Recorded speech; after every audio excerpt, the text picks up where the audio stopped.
ഈ ഗൂഗിളിലൊക്കെ ഇങ്ങനെ നമ്മളിങ്ങനെ തമാശയൊക്കെ പറഞ്ഞ് കളിപ്പിച്ച് കൊണ്ടാണ് നോക്കളെ നീ പറ.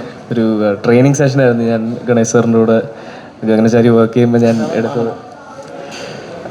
ഗണേഷ് മാമന്. പക്ഷെ എനിക്ക് നിങ്ങളുടെ അടുത്ത് അഭിസംബോധന ചെയ്യുമ്പോൾ ഗണേഷ് സാറെന്ന് സ്റ്റൈലൈസ് ചെയ്താണ്. അത് പിന്നെ നമ്മളെ മോനല്ലേ, അവനെ അങ്ങനെ പറയാൻ പറ്റുമോ?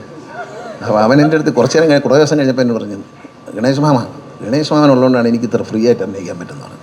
ഈ പടം കണ്ടതിന് ശേഷം സുരേഷ് ഏട്ടൻ പറഞ്ഞു ഗണേഷ് പൊളിച്ചു എന്നൊരു ഇത് വന്നിട്ടുണ്ട്. അപ്പം സുരേഷ് ഏട്ടൻ ഗണേഷ് ഏട്ടൻ വിളിക്കുകയോ അല്ലെങ്കിൽ മെസ്സേജ് ചെയ്യുകയോ ഈ പടം കണ്ടതിന് ശേഷം എന്തെങ്കിലും? സുരേഷ് വീട്ടിൽ വെച്ചാൽ പടം കണ്ടപ്പോൾ എന്നോട് പറഞ്ഞു, നീ നന്നായിട്ടുണ്ടെന്ന് പറഞ്ഞു എൻ്റെ അടുത്ത് വിളിച്ചത്.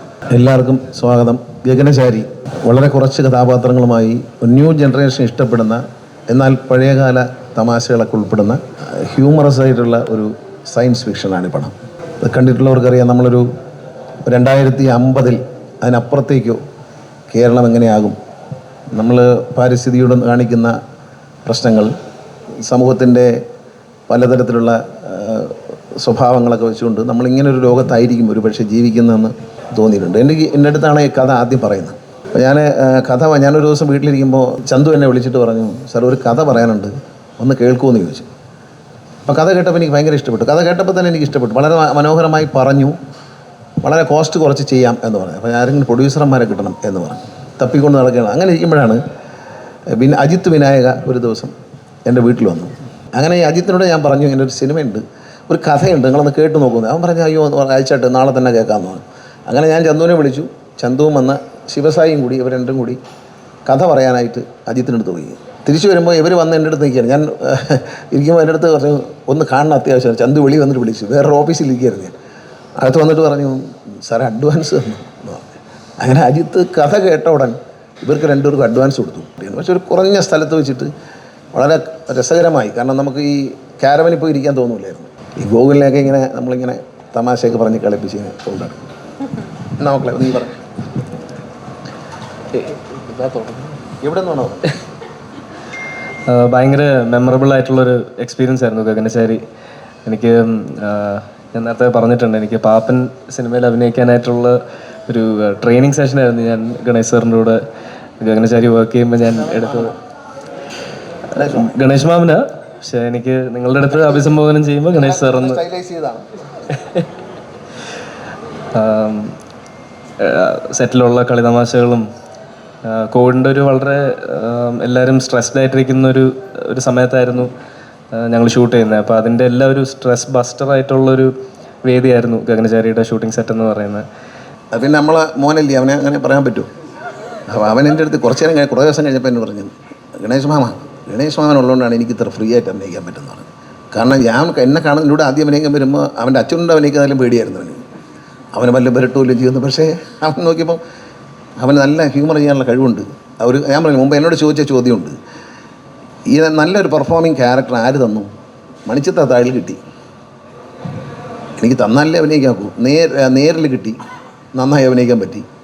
ദൃശ്യത്തിൽ കിട്ടി, നന്നായിട്ട് അഭിനയിക്കാൻ പറ്റി. അപ്പം നമുക്കൊരു അവസരം തരാത്തതുകൊണ്ടാണ് നമ്മൾ ഒരു ആളുകളുടെ മനസ്സിൽ പ്രീ ഫിക്സ്ഡ് ആയിട്ടുള്ള ചില സിനിമയിലുള്ള ആൾക്കാർക്ക്, മറ്റ് സാധാരണക്കാർക്കല്ല, അവർക്കൊരു ഇന്നതുപോലെയൊക്കെ ആണ്, ഇന്ന ആളൊക്കെ മതി എന്നൊരു ധാരണയുണ്ട്. അപ്പോൾ ചന്തു എന്നെ കണ്ടപ്പോൾ ഇഷ്ടം തോന്നി. കാരണം എൻ്റെ ഇരകൾ മൊട്ട് ചന്തു ഇങ്ങനെ പറയും, ഇരകളിങ്ങനെ പല പ്രാവശ്യം കണ്ടിട്ട് ഇരകൾ എന്ന സിനിമയെക്കുറിച്ചും ജോർജ് സാറിനെ പറ്റിയിട്ടൊക്കെ ഭയങ്കര ആരാധന. എന്നോട് ചന്തു പറയായിരുന്നു, ജോർജ് സാറിനെ ഒന്ന് കൊണ്ടുപോയി കാണിച്ചു തരുന്ന ദിവസം. അതെ, ഗണേശ്വാനും അജുവേട്ടനും അനാർക്കലിയും അരുൺ ചേട്ടനും ശിവസായും എല്ലാവരും ഒരു ഭയങ്കര എന്നെ, കാരണം കുറച്ച് നമുക്ക് ചമ്മൽ വരുന്നൊരു സാധനമായി ഞാൻ അതിൽ ചെയ്തിട്ടുള്ളത്. കുറച്ചൊരു ജാള്യത തോന്നുന്നൊരു ക്യാരക്ടർ പോലെ സ്വന്തമായിട്ട് ചെയ്യുമ്പോൾ ഇത് ക്രിഞ്ചാണോ എന്നൊക്കെ ഇങ്ങനെ തോന്നുന്ന പോലത്തെ ഒരു ക്യാരക്ടറാണ്. അപ്പോൾ അതിൻ്റെ ആ മീറ്റർ പിടിക്കാനായിട്ട് നമുക്ക് ആ കോൺഫിഡൻസ് തരുന്ന എൻറ്റയർ ക്രൂ ആൻഡ് കാസ്റ്റ്, നമ്മളെ കോ ആക്ടേഴ്സ്, അവർ ആ ഒരു സപ്പോർട്ട് കിട്ടുന്നതുകൊണ്ടാണ് നമുക്കും ഓക്കെ ഇത് ഓക്കെയാണ്, വർക്ക് ആവുന്നുണ്ട്. അവരുടെ റെസ്പോൺസ് നമുക്കവിടെ ലൈവായിട്ട് കിട്ടുമ്പോൾ, എന്നിട്ട് എനിക്ക് പിന്നെയും കുറച്ചുകൂടെ സംശയമാണ്. ഞാൻ വീണ്ടും ചോദിക്കും, ശരിക്കും നിങ്ങൾ ചിരിച്ചതുള്ളതാണോ അതോ എന്നെ ഒന്ന് സമാധാനപ്പെടുത്താനായിട്ട് നിങ്ങൾ ചിരിച്ച് തന്നതാണോ എന്ന് ഞാൻ ചോദിക്കും. അപ്പോൾ അല്ലാതെ എനിക്ക് ക്ലാരിഫിക്കേഷൻ തരും അരുൺ ചേട്ടനായാലും. ഞങ്ങൾ നേരത്തെ നിയന്ത്രിക്കുകയും ചെയ്യും. അതെ, ഇന്നത്തെ ഈ ഒരു പ്രസ് മീറ്റിൽ ഒരു പ്രത്യേകത ഉണ്ട്. സാധാരണ സിനിമകൾ റിലീസ് ചെയ്യുന്നതിന് മുമ്പ് എല്ലാവരും ഇരുന്ന് തള്ളുന്നേക്കാം, ഇത് ഭയങ്കരമായിരിക്കും, ഗംഭീരമായിരുന്നു. പക്ഷേ ഇത് കൊള്ളാം എന്ന് ധാരാളം റിവ്യൂ വരികയും കണ്ടിറങ്ങുന്നവർ വളരെ സന്തോഷത്തോടെ അതിനെ നന്നായിരിക്കുന്നു എന്ന് പറയുകയും ചെയ്യുന്ന സമയത്ത് നടക്കുന്ന ആദ്യത്തെ ഒരു ഇൻ്റർവ്യൂ ആയിരിക്കും ഒരു പക്ഷേ ഇത്. സത്യമല്ല, അങ്ങനെ ഒരു പ്രസ് മീറ്റ് നടക്കുമ്പോൾ വെറുതെ ഇരുന്ന് തള്ളുന്നത്. ഞാൻ ചില സിനിമയൊക്കെ തോന്നി തള്ളു കേട്ടിട്ട് കാണാൻ പോയിട്ടുണ്ട്, വളരെ ദുഃഖിതനായിട്ടുണ്ട് അവസാനം. ഞാൻ ചില സിനിമ കാണുമ്പോൾ തോന്നി ഈ തള്ളു കേൾക്കുമ്പോൾ എനിക്ക് തോന്നി ദൈവമേ ഞാനും ഒരു നടനായിരുന്നല്ലോ, എന്നെ ഇതിനകത്തൊന്ന് വിളിച്ചിരുന്നത് എന്ത് നന്നായിരുന്നു എന്ന്. പക്ഷേ പിന്നെ സിനിമ കണ്ടിട്ട് എനിക്ക് തോന്നി വിളിക്കാത്തത് നന്നായി എന്നെനിക്ക് തോന്നാറുണ്ട്, തുറന്നു പറയാം.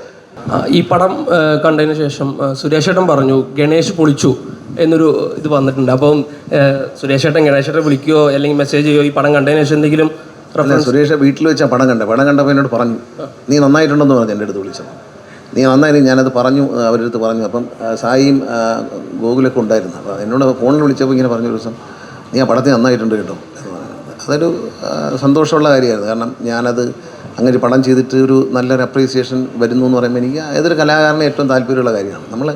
ഇതിൽ നമ്മൾ വിട്ടുപോകാതെ ഞങ്ങളുടെ ഈ ഷൂട്ടിങ്ങിനിടയിൽ ഏറ്റവും വലിയൊരു വൈബ് ഉണ്ടാക്കിയത് അജുവാണ്. ഇന്ന് അജു ഇവിടെ ഇല്ലാത്തതിൻ്റെ വിഷമം എനിക്കുണ്ട്.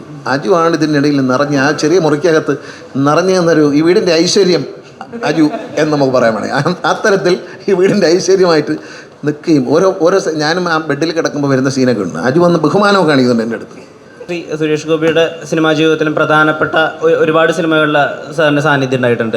ഇപ്പോഴും അദ്ദേഹത്തിൻ്റെ കരിയർ ബെസ്റ്റ് ആയിട്ടുള്ള ഒരു സിനിമയിലും ഗണേഷ് സാർ തന്നെയാണ് അതിൽ ഏറ്റവും പ്രധാനപ്പെട്ട ഒരു സ്ഥലത്ത് നിൽക്കുന്നത്. അതിന് വലിയൊരു നിയോഗത്തിൻ്റെ ഒരു അവസാനമായിട്ട് അല്ലെങ്കിൽ ഒരു എന്താ പറയുക വൃത്താകൃതിയിൽ വിധി പൂർണ്ണമാവുന്നു എന്നൊക്കെ പറയുന്ന പോലെ ഒരു ഫീലിംഗ് ഉണ്ടോ? അല്ല, ഗോകുലെ എനിക്ക് ഭയങ്കര ഇഷ്ടം. അവനൊരു ഇപ്പോഴും അവൻ്റെ ശരീരം വളർന്നിട്ടുള്ളൂ, കുഞ്ഞുങ്ങളെ മനസ്സായിട്ട് പാവമാണ്. വെറും നമ്മളധികം പറയുമ്പോൾ നോക്കിയിരിക്കും, ഇങ്ങനെ കുഞ്ഞുങ്ങൾ കഥ കേൾക്കുന്ന പോലെ ഇരിക്കും. നല്ല സുരേഷ് ഗോപി എൻ്റെ കൂടെ അഭിനയിക്കുന്ന ആദ്യം യുവജനോത്സവം എന്ന സിനിമയിലാണ്. ഞാനതിലൊരു പോസിറ്റീവ് ക്യാരക്ടറും സുരേഷ് ഗോപി വില്ലനായിട്ട് വരുന്നത്. അന്ന് ഞങ്ങൾ തുടങ്ങിയ ഒരു സൗഹൃദമാണ്. ഇവനെ കൊച്ചുകാലത്തെ എനിക്കറിയാം, കുഞ്ഞിലേ അറിയാം. അപ്പോൾ അഭിനയിക്കാൻ വന്നപ്പോൾ എനിക്ക് നല്ല സന്തോഷമായി. നല്ല സുന്ദരനൊക്കെ ആയിട്ട് വന്നിരിക്കാം, താടിയൊക്കെ വെച്ച് നല്ല സുമുഖനായിട്ട് വന്നിരിക്കാം. ഒരു തൊപ്പിയും കാണും എപ്പോഴും തലയിൽ. നല്ല രസമായിട്ട് അഭിനയിക്കുന്നു. ഗോകുലിനെ അതുപോലെ പാപ്പൻ എന്ന സിനിമയിലും എനിക്ക് വളരെ ഇഷ്ടപ്പെട്ടു. അയാളെ വലിയ റോളൊന്നും ചെയ്യാനില്ലെങ്കിലും അവൻ്റെ പ്രസൻസ് ഫീൽ ചെയ്തു ശരിക്കും. അതുകൊണ്ടാണ് ഒരു നല്ല ഒരു നടനാണ്. തീർച്ചയായിട്ടും ഗോകുലിനൊരു നല്ല ഇതുണ്ടാവും. അതുപോലെ അനാർക്കലി ഒരു നല്ല പെർഫോമറാണ്.